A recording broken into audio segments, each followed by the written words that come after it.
আসসালামু আলাইকুম। আজকে একটা মাসআলা আপনাদের সামনে বয়ান করে মনে হয় যে এই মাসআলাটা আগত হয়তো কারোরে শোনেন নাই, আর মাসআলাটা অল্প দরকারি মনে করি মুই আপনাদের সাথে শেয়ার করবে লিখছি।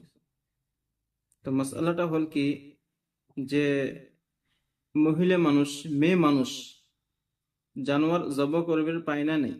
মেয়ে মানুষের জন্য জানোয়ার জব করা জায়েজ আছে না নাই? আর যদি জায়েজ আছে, জব করে, তাহলে সেই জানোয়ারটার মাংস খাওয়া জায়েজ হবে না নাই, হালাল হবে না নাই? ভালো করে মনোযোগ দিয়ে শুনেন এই মাসআলাটা। এই জন্য মুই দরকারি মনে করলাম যে রাস্তা দিয়ে যে সময় আমরা যাবার ধরি হুজুর মানুষ, ওই সময় কি হয়, ছোট ছোট হাসি দেখায় যে হুজুর আমার সরাইটা জব করে দিয়ে যান। তাহলে ভালো করে মনে রাখবেন যে বেটি ছোয়া মানুষের জন্য চড়াই জব করা জায়েজ আছে।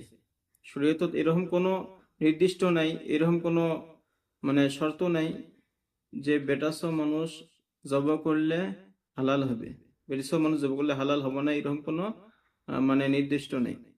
জব করাটা চাই পুরুষ হোক বা মহিলা হোক, বেটা ছোয়া মানুষ হোক বা বেটি ছোয়া মানুষ হোক, যদি নিয়ম মতে জব করে তাহলে জব করা জানোয়ারটা হালাল হবে, খাওয়া যাবে, কোনো অসুবিধা নেই।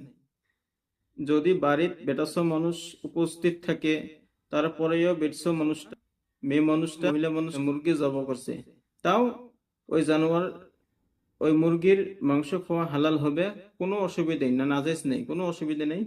আশা করি মাসআলাটা সবাই বুঝে গেছেন। আর বেশি বেশি করে শেয়ার করবেন যাতে সবাই মাসআলাটা জানবে পায়। কারণ বহুত বাড়ির বেটাসা মানুষ নাই, বিদেশত কামত গেছে, কিন্তু বাড়িতে একটা চড়াই জব করা লাগে, দরকার হয় জব করা লাগে। তো ওই সময় বেটসা মানুষগুলা হুজুর উঠকে বেড়ায় জব করার জন্য, বেটসা মানুষ উঠকে বেড়ায়, নিজে জব করে না। আমরা ভাবে যে বেটসা মানুষ জব করা জায়েজ নেই, তবে বেটসা মানুষ জব করলে খাওয়া না যায়।